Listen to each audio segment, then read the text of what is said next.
This is Terra Nil. It's a relaxed city builder / puzzle game, but you don't build cities, you build environments. It's not a game I thought I'd talk about, but the more I played it, the more I realized what the game really was. I'm a big fan of city builders, and I support local, so I decided to pick it up. If you're new to the channel, please consider subscribing. It really helps me grow the channel. Terra Nil kinda subverts the city builder genre. You're not trying to build up a colony on a post-apocalyptic Earth, you're just simply trying to fix an ecosystem. There is only one resource, and it's nature. No roads and lampposts, only trees and grass. So, is Terra Nil actually fun? Well, it is incredibly cathartic, turning barren wastelands into fertile landscapes. The maps all start off a bit dull and depressing, but by the time you're done with them, they're these beautiful naturescapes. This is really where the bread and butter of the game's coziness lies. It's so satisfactory to go from this to this. There is a lot of beauty to this game, and you can see that plenty of love went into the smaller elements. There is some great artwork in this guidebook too. The gameplay involves mastering all the different tools you're given, and figuring out what you need to make the planet greener, and sometimes oranger. Everything costs the single nature resource, but ultimately your buildings produce more than they expend when used in the correct order, so it basically becomes a puzzle game. The game's biggest drawback is that it's perhaps limited. It is a casual title, so maybe I'm being a little bit harsh here, but there really isn't a lot to this game. Terra Nil really makes a statement with how you're fixing a world broken by humans, but I think there could have been a bit more substance. It's still quite a new game, so there might be a bit more in the pipeline. Something as simple as a few more biomes to add to the mix could have really fleshed out the gameplay a bit more. The animal reintroduction system in particular I think was a little rushed. The primary phase in a map is fixing the soil, then building biomes, and then reintroducing animals. However, it's kinda flimsy. With 6 clicks you can pretty much complete this stage, and it barely interacts with the other systems. I think there could have been a bit more here.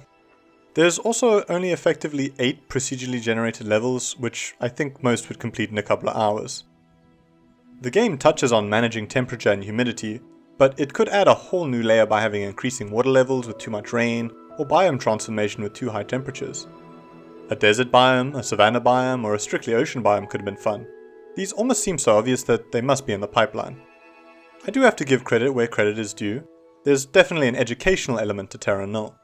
There are some basic things like learning a bit more about foreign biomes, which I'm sure many players experienced when trying to pronounce Feinboss.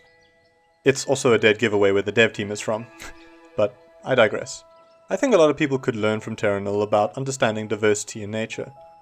Nature in video games is usually an obstacle to be tamed. Jungles are slowers of movement, tundras are areas of barrenness, and usually all you want is just a nice flat grassland. Pretty, but sterile. Terra Nil rejects that and says, nature is messy. Biomes interact with each other, fires are part of the ecological process, and marshes are full of life. Every time I play this game, I get the urge to try and make the environments as neat as possible, but what I end up with is something much better. The game really holds on tightly to its casual approach. It doesn't want to overwhelm you with the experience it offers, and it certainly doesn't want you to play optimally. The environments you create are nearly impossible to perfect because of how you place things. The tools you use have radial effects, and the terrain is uneven. So there is always going to be a bit of overlap and unreached land, but that's okay. There's a complimentary message in this casualness.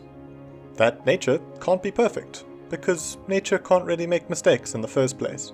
Trees, feinbush and reeds all grow as they do, so if you're their orchestrator, you shouldn't be able to optimize them. You simply set them in motion and watch them grow. At the very best, you prune them a little. That's thematic game design if you ask me. It's really key to the game's message. This isn't a city builder that you can min-max. The point isn't to make a perfect town with equidistant amenities or an industrial machine. You're not playing Anno or City Skylines or even Factorio.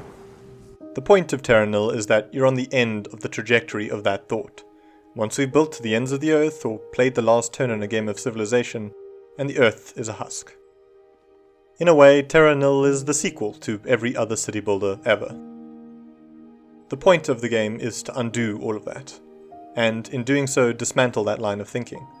So it's fitting that a game that's about the opposite of normal city builders doesn't play like every other city builder, and so you have to approach it with a different mindset. In this, Terra Nil forces you to be okay with messy. Nature is messy after all, so for you to be its shepherd, you must embrace that messiness, even if it's just for a few hours. Terra Nil might not be a magnum opus of a gameplay experience, but I think it has something to say. I think as a global society, we're getting better at picking up after ourselves, and in the next 100 years or so, once we've mastered the ecology of our planet, and gotten better at looking after it, I think we'll look back at this period of history and see it as a time of naivety, where we wanted more, but hadn't considered sustainability in its entirety. Or maybe we simply didn't have the technology we needed yet to rectify our mistakes.